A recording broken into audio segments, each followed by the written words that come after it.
Welcome back to the Renatus J.A.M. My name is Jay Stark. My co-host today is Matt Snyder. Mr. Matt Snyder. Matt, how are you doing, sir? I'm fantastic. How are you doing? I'm doing great. Yeah. It has been 2 solid weeks since we've been able to join together at an appropriate social distance with our Renatus family. With the Renatus family. Yes. Yes. I did see you over the weekend. Shh. Yeah. I wasn't going to bring that up. Yeah. We got 5 feet apart. We closer than we've been in months. So why was your weekend so good? You know what? It was just, I could go on and on. I had all sorts of fun experiences. Yeah. I went on a long old bike ride this weekend. Yeah? How far is long? 2 full blocks. 2? 2. Not 1? Not 1. 2. I doubled my max distance to 2. No, we did about 30 miles on Saturday. That's awesome. Yeah, that's a good bike ride. It was a pretty good bike ride. Yeah. It was pretty hot though. I tell you what, it got pretty warm. Yeah, it was like upper 90s. So it felt like 500. It when feels, you're as big it feels as me, like the furnace. When you're wearing this big old fur coat on, that sounded on the worse bike. than I meant it to. On the bike, it's terrible too. Right on. Well, good. Right on. Yep. So who have we got today? who have we got? It's really fun when we get to introduce a brand new person to the Renatus family. Somebody that you may or may not actually have ever met before, seen, or heard from in person. We have none other than the CEO and founder of Renatus, Mr. Bob Snyder. Hey, I am so thrilled to be here, but I've got to ask the question. I mean, it's an obvious question for me sitting here at the table with both of you in plain sight and view of one another when my own son says, hey, so who have we got today? I'm thinking, why don't you look to your left? He's here. He's here. Look at that. Look at that. You just appeared. And I am so excited to be here. I am. This is awesome.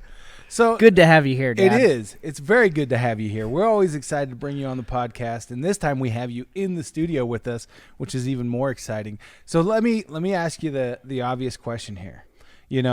Since March, the United States, the world has gone through a transition. Right? We've had the pandemic really came into full swing. We had the quarantine. There was a pandemic? There was a pandemic. Thank you, Matthew. Yes, there was. So I'm sure you've heard. There was a pandemic. Yes, yeah. Yeah, Okay, I'm pretty yeah. sure. So Sorry. anyway, so obviously a lot of people have had to transition very quickly. So let me ask you, how is Renatus doing? What is the state of the Renatus Union? You know what? Here's the thing. We've really fared extremely well. Obviously, it's been a difficult time because all of a sudden you go from a primary focus of marketing face-to-face, belly-to-belly, eyeball-to-eyeball, as we would call it, right? And now no longer can we see a person's face because of face masks, and no longer can we get eyeball-to-eyeball or belly-to-belly.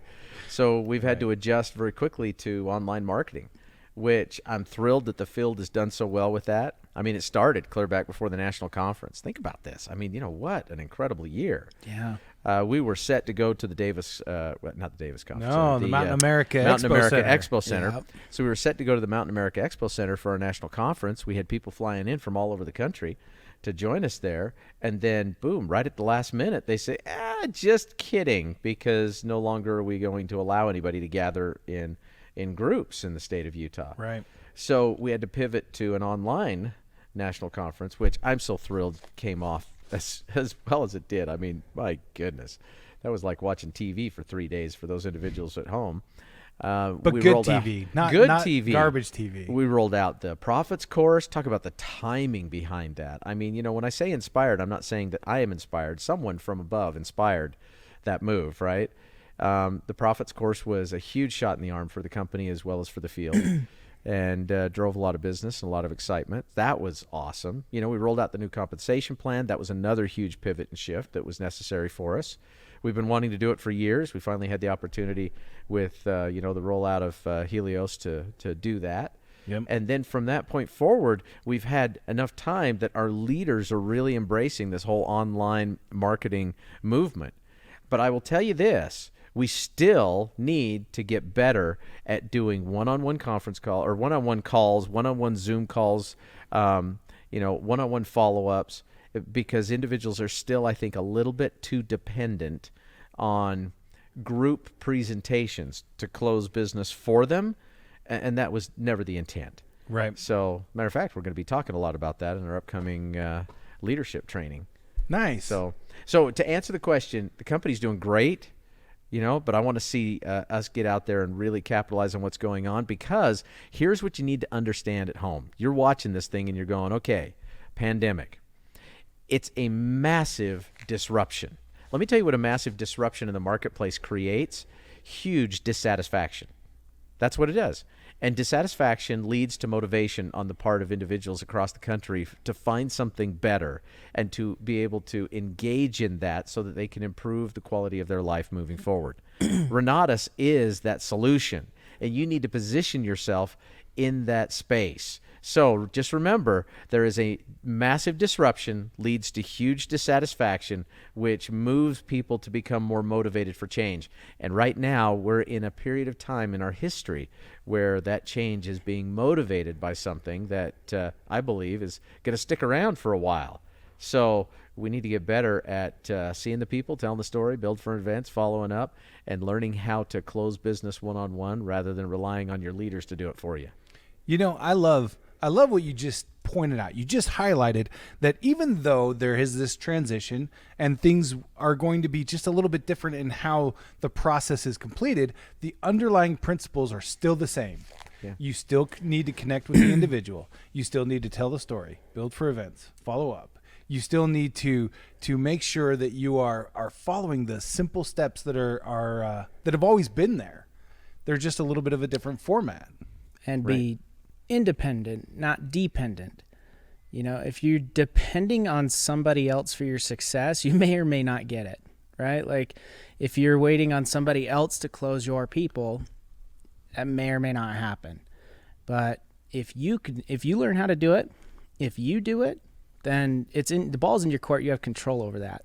So it's almost like if we were to talk to all of our marketers across the nation and make sure that they understood that they were independent, contracted marketers. We should put it in the verbiage, maybe. We should, right? We should. Independent contracted marketers. We could call them ICMs for short. Yeah, that's a stroke of brilliance. I feel like we've tripped on something here. And now you at home know how policy is created. Yeah, there's been more than once where it starts as a joke and then we all go, but that's a really? great idea. For real. Actually, yeah, that would work. So whenever anybody's ever asked me over the years, what do you look for in a prospect? I tell them I look for somebody who's hungry. I look for somebody who's dissatisfied. So what I just shared with everybody should give you an indication that right now is the perfect time for us to go out there and build our Renatus business. And the all-new comp plan makes it even easier for somebody to get started and automatically be in a money-making position. Yep. Slam dunk. From the get-go. I mean, isn't that nice? Oh, We've wanted to update that compensation plan for years and years and years. It's amazing. Todd Nichols is always telling me, Bob, it's just three things. That's all it is, Bob. It's just three things. It's time, money, and resources. That's all it is, Just those Bob. three things? You can That's get it. anything done with time, money, and resources. That's and true. what you find out is, well, okay, we don't have enough time. We don't have enough resources, so why put some money towards it? Yeah, right. No kidding. Yep. Oh, well, that's awesome. And I really do. I think that now is really, if somebody is motivated and focused, they can create a higher level of success now. I think, like you just pointed out, people are a little more malleable right now, a little more dissatisfied, looking for something else, looking for another way to engage. Yeah. That would be the word of the day, malleable. Yes, malleable, word of the day. So with that in mind, you're spot on.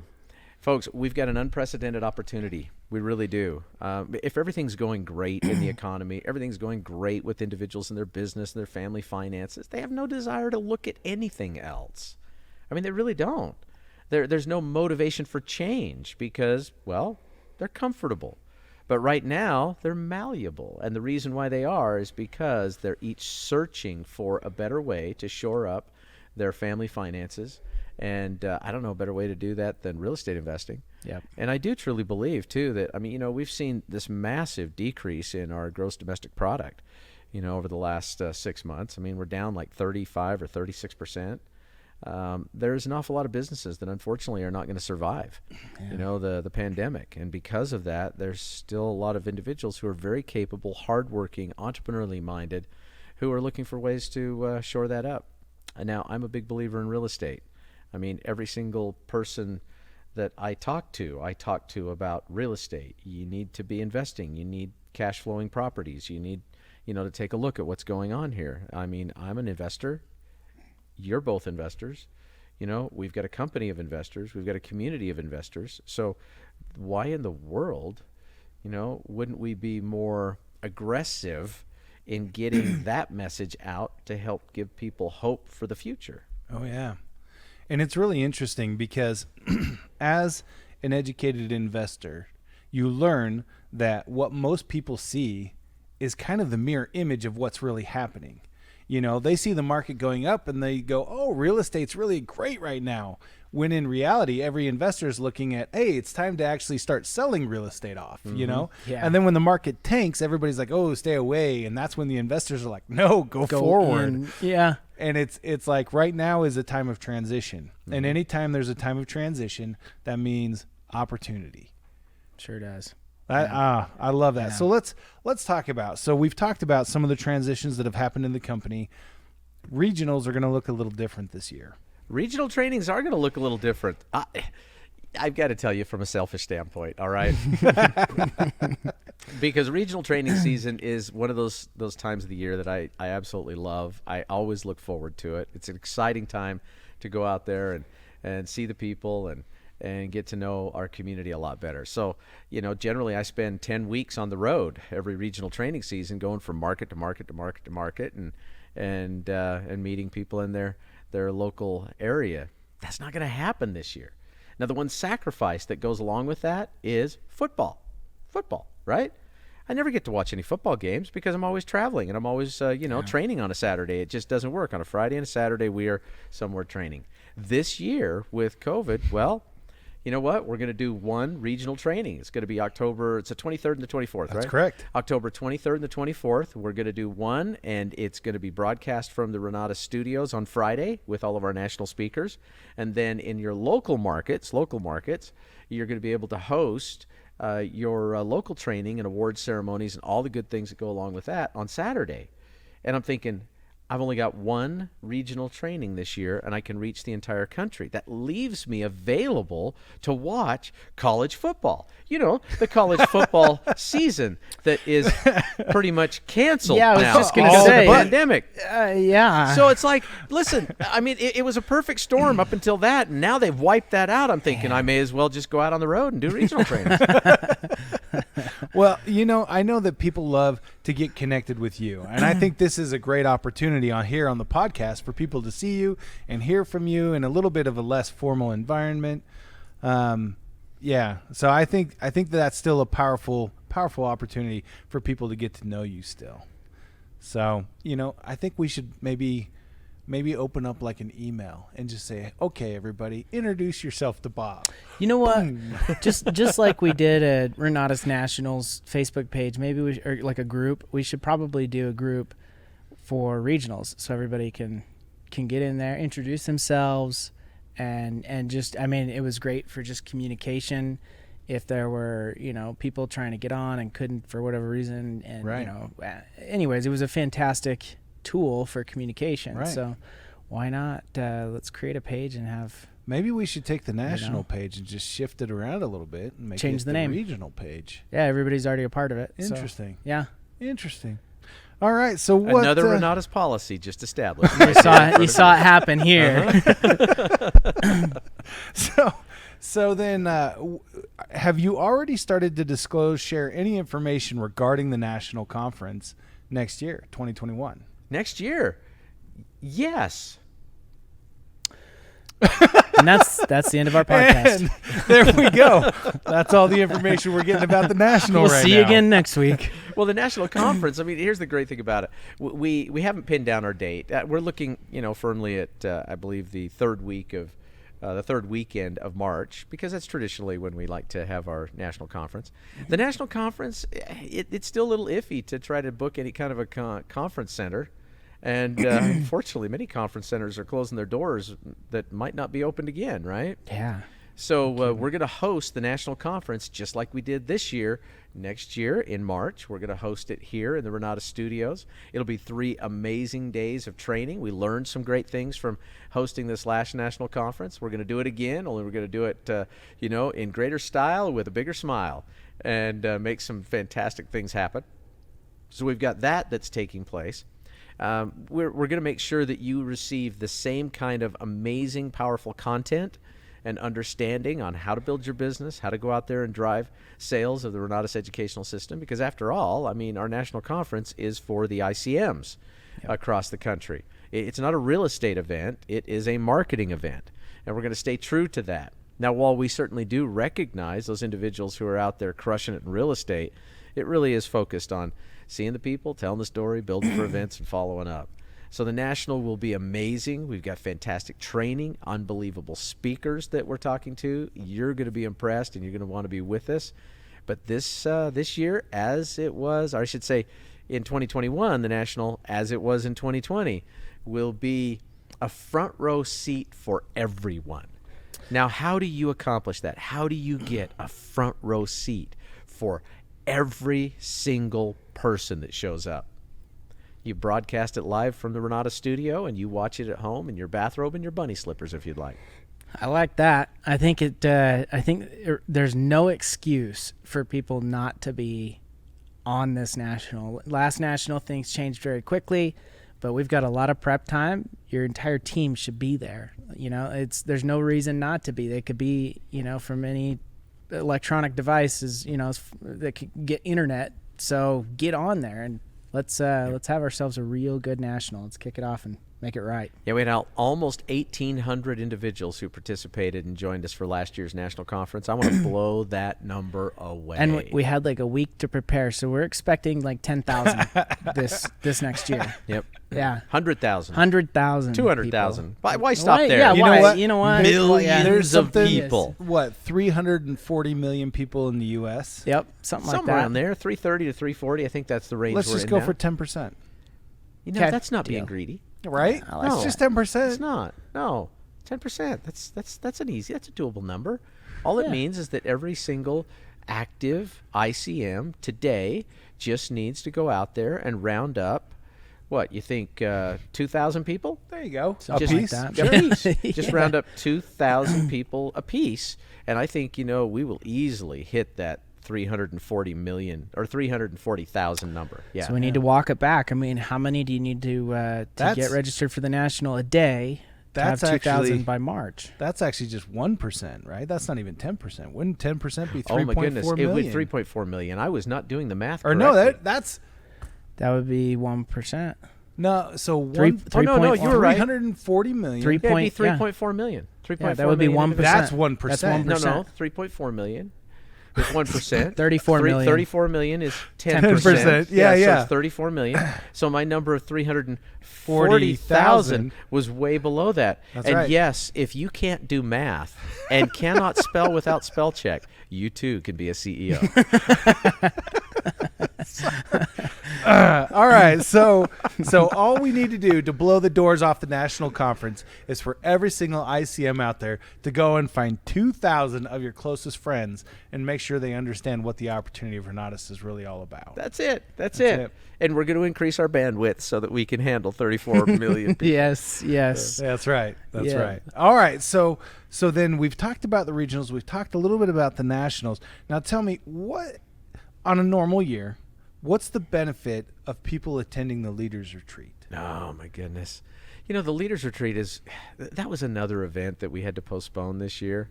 So we're moving it, of course, to next August. I am banking on the fact that next August, we're going to be have this pandemic thing kind of under control. And we're going to Cabo San Lucas, to the Pueblo Bonito at Sunset Beach. It is a gorgeous resort. The benefit is that you get to go down there and shake hands and enjoy, the great Renatus Hug Fest that we want to return. You get to meet the top leaders in the business. You get to meet individuals, new and old, who are out there seriously making things happen. You get to pick their brain. You get to offer suggestions and help. It's a place where we can build on those relationships. And I've always loved what Garrett Gunderson says. I mean, I quote him all the time, and I wish I'd have said it first, right? Yes. Because Garrett really put it this way. He created a great equation. And it's all about how, there's relationship capital, there's mental capital, there's financial capital. And the fact is, if you have mental capital and relationship capital, it always equals financial capital. Yeah. And I am a testament to that, because the relationships I've been able to acquire and grow over a lifetime have helped us in our business to grow and expand Renatus and our educational offerings. So absolutely, when you get that chance at the Leaders Retreat, you don't want to miss it, because it's so invaluable, and it's hard to be able to help people really experience it in their mind unless they experience it in reality. Yeah. Yeah. So what would you normally on a normal year, what would you reserve for the Leaders Retreat training? Because that's a highlight. I won't say the highlight. It's a highlight of being at the Leaders Retreat. The training of the Leaders Retreat is, of course, specifically geared towards leaders, not individuals who are just, kind of curious and we're not really sure if they're serious, but individuals who are leaders. Now, I love how John C. Maxwell really coined the phrase around leadership. He defined it as leadership is influence. If you can't influence, you can't lead, right? So the leaders are those influencers inside of the Renatus community who are really out there making great things happen. They're building and growing a team and an organization. They've achieved certain sales accomplishments in their business. They've proven themselves, and they have earned the right to be in attendance. So the training is specifically geared towards them to help expand on the influence that they have been able to enjoy and acquire, and to be able to understand the specifics and the dynamics around money-making activities that sometimes get missed. See, sometimes we want to do it all for our people, and that's enabling. And if you enable an individual, then you have undermined their opportunity for growth. So we've got to teach our leaders, here's how you share this business. Here's how you teach your people to share this business. Here's how you empower them without enabling them. Here's how you sometimes step back and allow them the opportunity to stand on their own 2 feet. So we've got to share with them, how do you effectively lead and grow your team and allow your team to personally develop and grow without a tendency to want to control or to step in and do it all for them. Yeah. It's really interesting. Just as you were talking, I realized how many parallels you just drew. Me too. To parenting. Yep, that's exactly what I was thinking. I was just sitting over here thinking, this is parenting. Like, that's right? exactly the struggle, the endless struggle that takes place with parenting, right? Like, do I step in? Do I let them put that fork in the socket? In my case, no. But if you want to. Those are my grandchildren you're talking about, so I'm really grateful for that too. But there's so many lessons and opportunities for growth that they've got to go through and got to learn for themselves. Otherwise, they grow up ill-equipped. Ill-equipped. Yeah. That's a very nice way of saying it. Yeah. I like that. And I really like how you were talking about that you need to give people an opportunity to basically build on their own, make choices on their own, and potentially fail on their own, knowing that you're there to help and support all the time. And I know that with the leaders, with the training that you typically reserve for the leadership retreat, you pull out all the stops. You don't go halfway, because these are the people that are serious about creation. These are the people that are not going to get offended when you say, hey, it is time to get to work. These are the people that understand this is work. Just like parenting is not for the faint of heart. Being a leader, you really got to care and be prepared to have your heart broken. That happens. Mm-hmm. Yep. You got to open yourself to it. And when you do, you'll start to create massive progress, massive motion in your business. We have to, I believe that we have a charge at the Leaders Retreat, especially at the training, to help our people understand that it's as their skill sets improve, as their skill sets enlarge, so does their paycheck. Yeah. Now, obviously, they've got to do the work. Skill sets is not enough, right? Got to do the work. But you've got to do the work. No way around it. But here's the thing. Sometimes individuals get involved with an opportunity and they go, okay, I'm going to take the path of least resistance. Yeah, I'll invite a guest or two and they can come to a presentation, and then I'll try to get that guest to come to a follow-up. But man, if the guest doesn't join, well, okay, then I'll just go invite somebody else the next week or the next week, right? Yeah. And as a leader in the business, what happens is you've got to understand that each level of skill really allows you to increase your profitability in the business. You can close more business, you can drive more success, and you can enjoy a better lifestyle yourself, right? Mm-hmm. But to do so, you're going to get paid at this level if you're just utilizing open group events and you are not doing one-on-ones, you're not developing follow-up skills, you're not developing sales skills, you're not developing the ability to tell the story on your own. You're dependent on your leaders to tell the story for you. That puts you at a disadvantage. You got to go through a lot more people, a lot more numbers, a lot more prospects to be able to make a sale. Yes, you do. But if you learn how to do a one-on-one presentation so that you're not reliant all the time on a group presentation, guess what happens? Well, that increases the engagement from your prospect and your ability to keep them engaged because the presentation is personalized to them using the drive system based on their personality type, right? Yeah. So you're going to have a higher probability of success. What happens next? Well, if you want to get them to a group presentation so they can see the whole business, awesome, then do it, right? But eventually you've got a choice. Okay, do I just drive them into the group follow-up so that somebody else can answer the questions, so that my leader can, try to influence them? Or do I set an appointment to sit down with them one-on-one and really focus on them and their needs and their point of interest? Well, and building that skill set, the ability to do that. Mm-hmm. So, and I think the more you do it, the better you get. You absolutely do. I mean, repetition is the mother of learning, and that is not only true for what you're reading and what you're listening to and what you're watching, but it's very, very true for what you're experiencing and what you're doing. Yeah.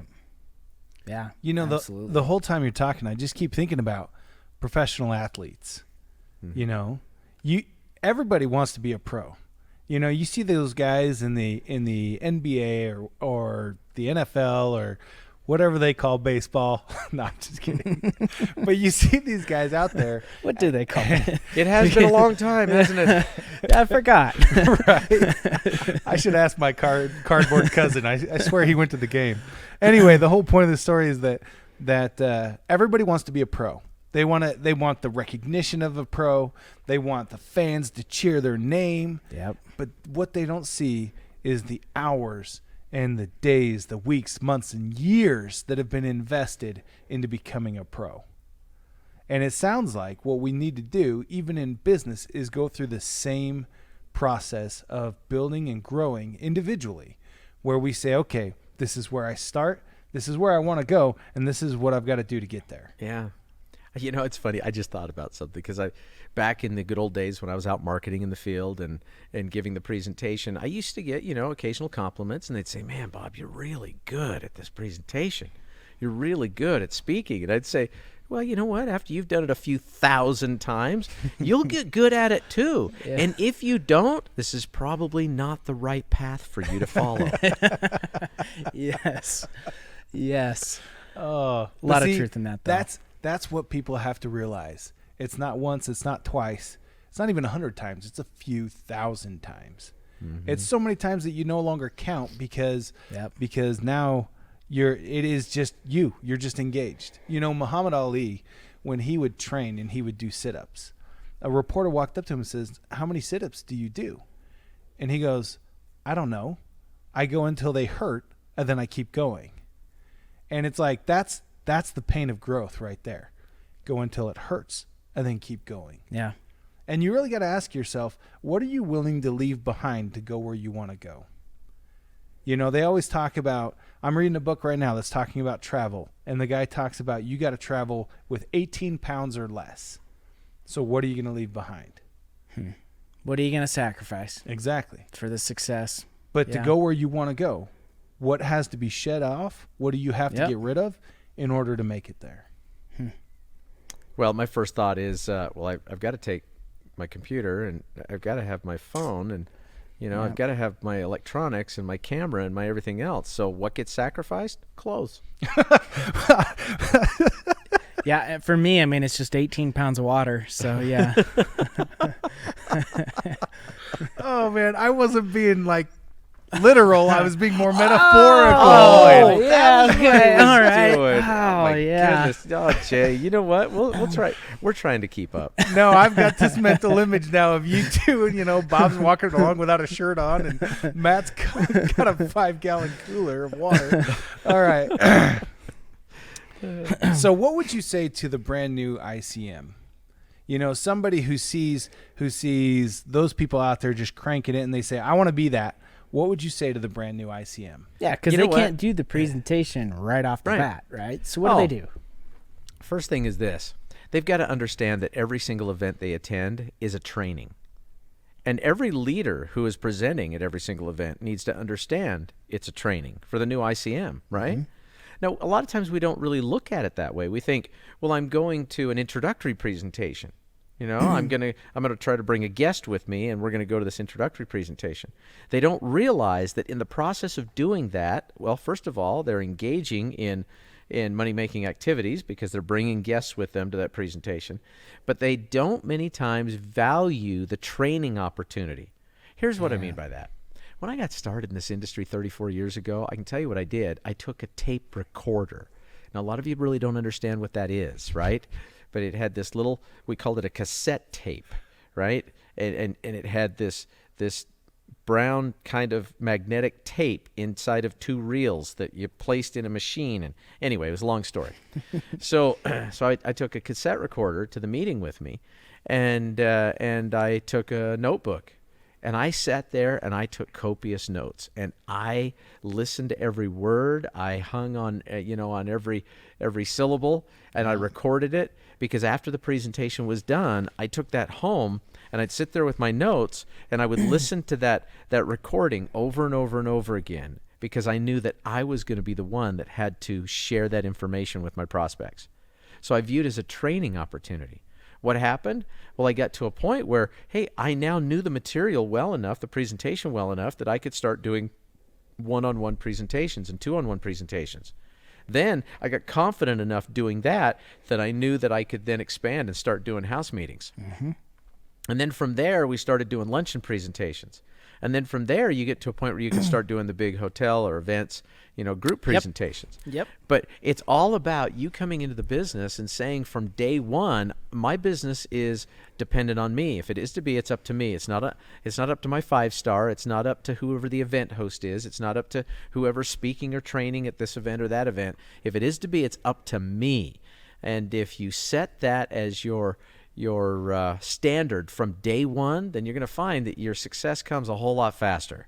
If, on the other hand, you're like, I'm just going to ease my way into this deal and let somebody else do the work, and once in a while I'll try to invite a guest, you're going to be sorely disappointed with the outcome, and your upline's going to be majorly frustrated with you. Yeah. Because you're not doing the work. Here's the other thing, that as time goes on, you go to a property tour, you need to learn how to do that. You go to an intensive, you need to learn how to host those. And you go to a follow-up presentation, you ought to be learning how to answer questions, overcome objections, and ask for the order on a one-on-one basis. You can learn all of that by going to the group meetings, but you've got to be able to then apply that in your business. So my advice is, don't dip your toe in the water. Don't stretch this thing out. Aggressively get after it. Learn it so that you can do it, and then you can realize the success from it. But aggressively get after it doesn't mean quit your full-time job on day one. Absolutely not. And I'm glad you brought that up too, because I've had a few individuals. Here's what I always hate. I always hate it when people come up and they expect me to be so proud of them and just, congratulations, right? And they go up, I signed up day before yesterday and I went in and I fired my boss. I quit my job. And I'm like, have you lost your mind? Who gave you that ridiculous idea? well, no one. I just thought that that's the way I should. If I'm going to be committed. Yep, exactly. I'm That's like, why I wanted okay, to say that. All right. Yep. So I'm glad you brought that up because I'm always concerned about that. Listen, your job, your primary source of income is a means to an end. It's an important thing because I've watched individuals over the years. If you can discipline yourself enough to build this business on a part-time basis successfully, develop the skill sets, the work ethic, the scheduling, and to be successful part-time, when you go full-time, you will crush it. Here's the downside. If you can't or won't build this business successfully on a part-time basis, going full-time doesn't help. It hurts because now you're building it from a position of desperation rather than from a position of strength.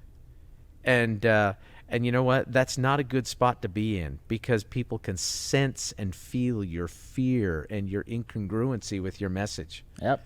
So, yeah, do not go full-time too early. That's ridiculous. Yeah, but to summarize though, what I heard out of that was baby steps.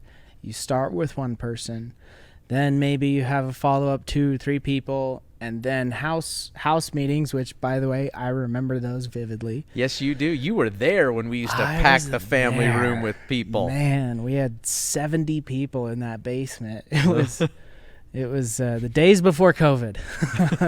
Yes, it was. So, anyways, but yeah, it filled up and then into hotels and auditoriums all the way up to, I remember seeing you speak in front of 3,300 people.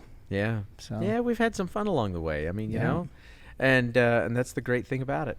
Yeah. Baby steps. Baby the steps. minute you said baby steps, I have to give a plug. I think that every single person out there needs to watch my favorite show. My favorite show. Wait, can I guess? You can guess. What about Bob? What about Bob? What about Yes. Bob? Bill Murray, what Yes. about Bob? You want to get acquainted Classic. with baby steps and how this is an individual with so many issues who overcomes those and eventually becomes the man and the psychologist that people are looking for? I mean, oh my goodness, what about Bob?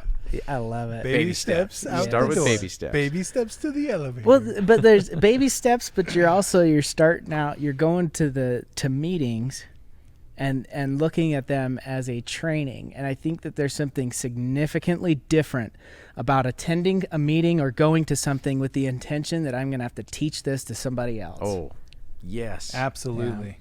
I love that. Yeah. So when ICMs are listening to this or watching this, Yeah. and they say to themselves, "Oh, I may have gone astray a little bit. I may have taken the wrong path or my expectations are now shifting." What would you say to that individual? What advice would you give them? I'm a strong believer in the principle of repentance. You know, go see your bishop, go see your priest, work this out. Good. I was going to say we shame them. No.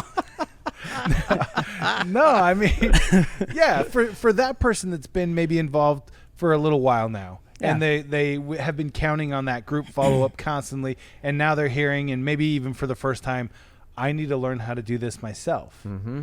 What do you say to them? First thing, you've got to reassess.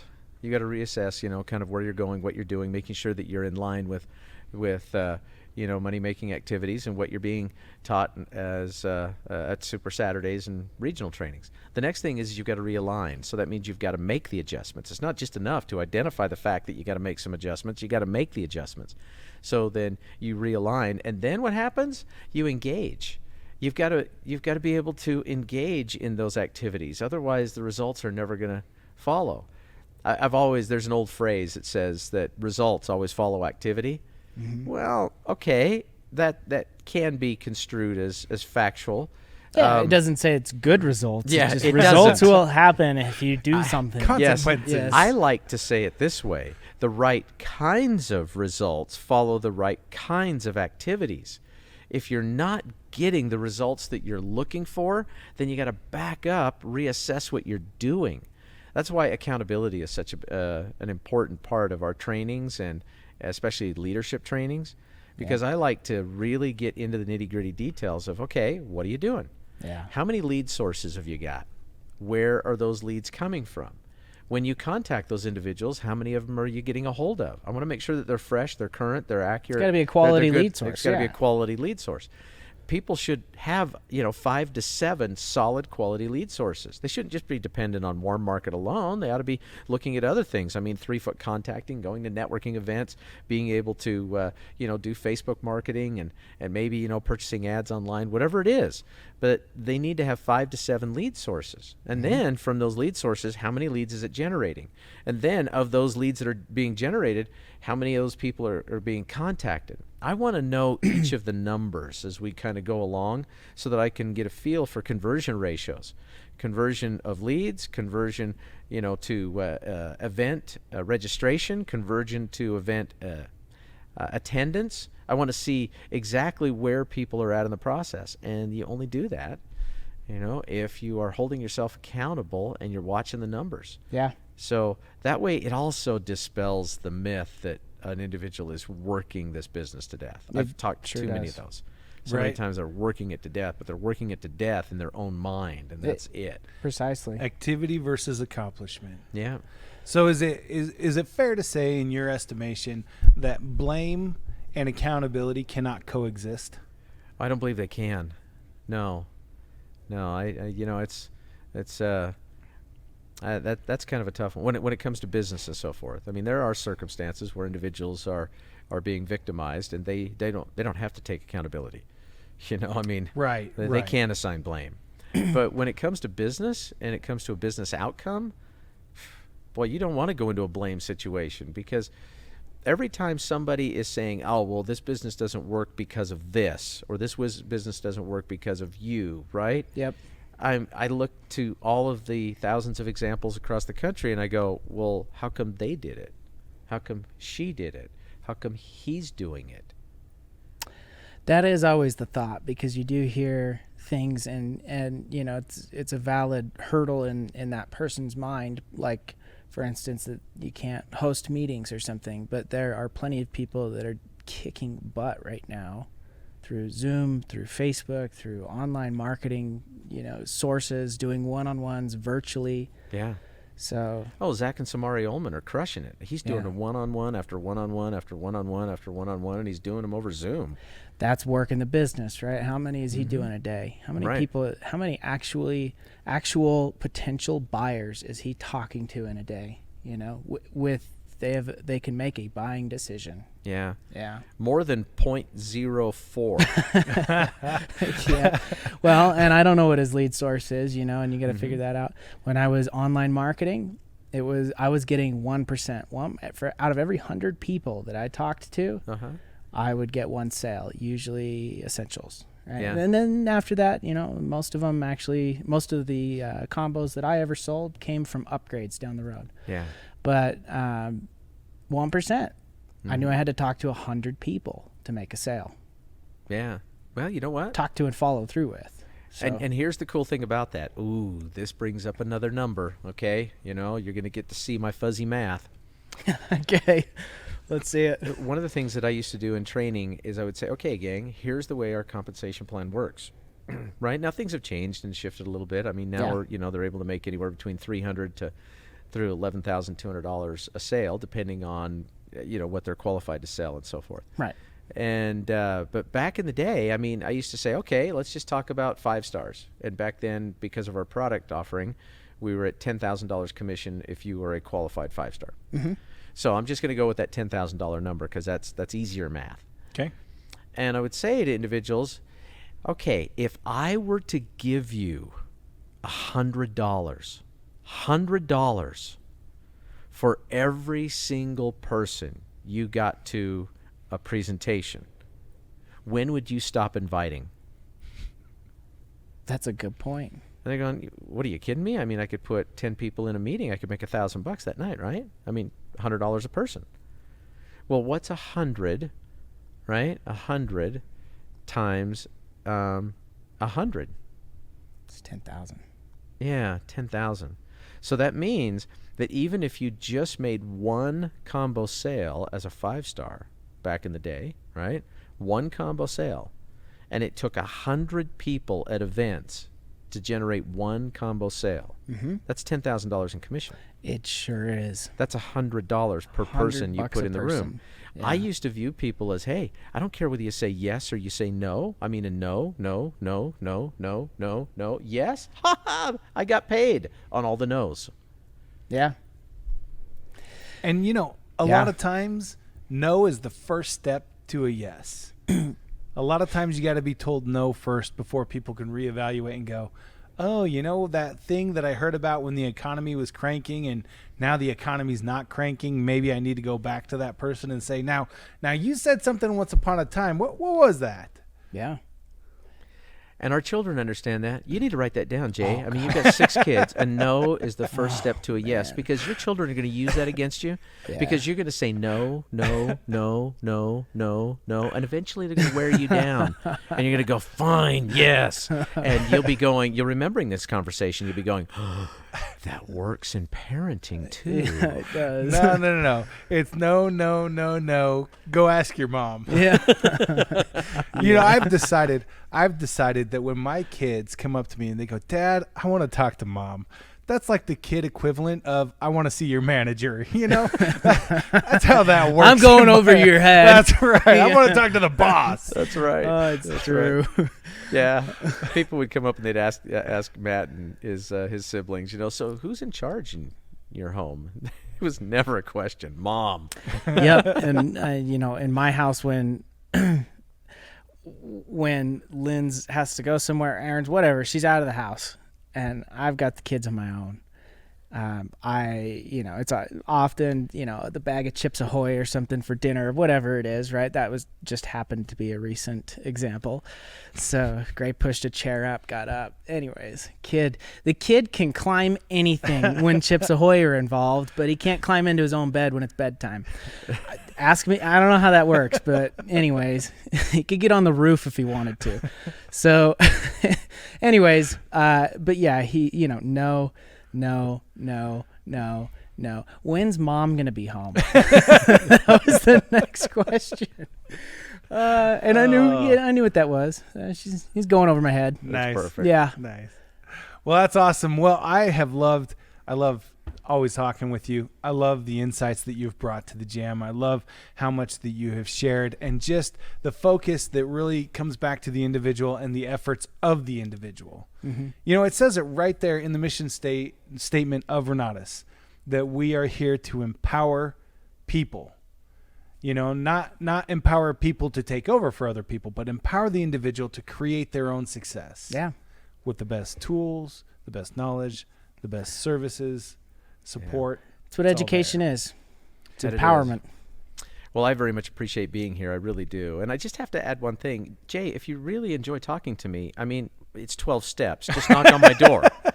I mean, we're right there, right? Yeah. It's 12 steps, not 12, to be confused with any other programs out there. Hey, you know what? Let's call it 14. 14 baby steps. It's 14 baby steps, and then just knock on my door.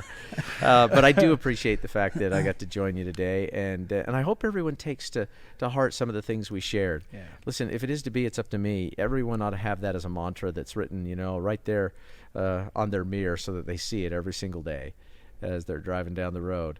Take personal responsibility and accountability for where you're at in life. Don't shift the blame to others, because otherwise all you're doing is you're negating the opportunities you have for personal growth and development. Yeah. You're pushing that off somewhere else, and it's never going to serve you well. As a matter of fact, it's going to put you into a position where you have to settle for mediocrity rather than rise to the occasion and go out there and become a part of the winner's circle. Yep. Nice. So wherever you are right now, repeat out loud to yourself, if it is to be, it's up to me. This has been the Renatus J.A.M. Thank you so much. I want to thank Aaron Peterson, our line producer, as always, the Master-in-Chief. Matthew, we'll be back next week with another exciting edition of the Renatus J.A.M. See you guys. Rocks!